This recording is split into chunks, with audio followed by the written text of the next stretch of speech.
Anda masih bersama Kompas Petang, Saudara. Presiden Joko Widodo terkesan dengan pertanyaan para pelajar Papua.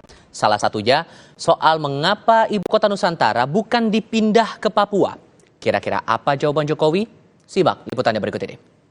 Kenapa ibu kota negara tidak dipindahkan saja ke Papua? Kenapa ibu kota negara tidak dipindahkan ke Papua? Jadi dipilih ibu kota itu di tengah-tengah.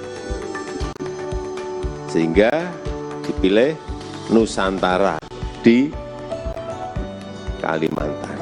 Di tengah-tengah, dari timur dekat, dari Papua dekat, dari Aceh juga dekat di tengah, dari utara juga dekat, dari selatan juga dekat.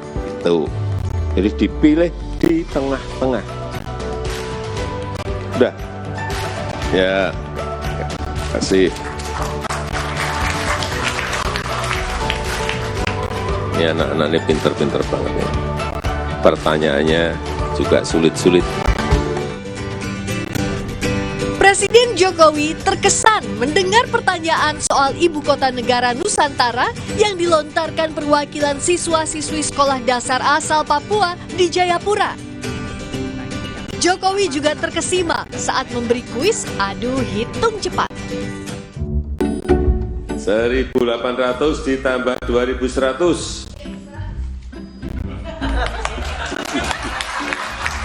Wah, ini cepat banget, bolehlah. Sepeda 1. 728 ditambah 348.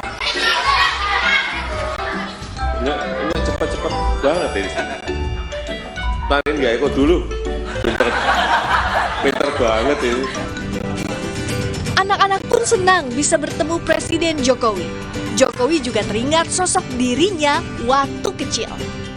Saat saya bertemu Pak Presiden, saya sangat senang karena bisa duduk di samping Pak Presiden dan bisa menjawab pertanyaan yang diberikan Pak Presiden serta dijuluki pintar oleh Bapak Presiden.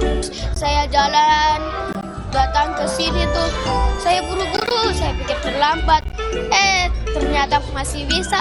Mas saya naik bis ke sini. Pas ketemu Pak Jokowi, saya senang sekali. Bisa ketemu Pak Jokowi karena baru pertama kali saya ketemu Pak Jokowi. Ini kayak saya waktu kecil ini. Iya, sama. Apanya ini badannya juga seperti siapa namanya?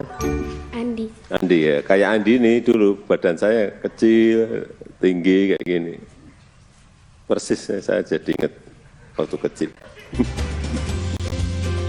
Presiden Jokowi berpesan kepada para pelajar Papua yang pintar dan berani agar terus semangat belajar.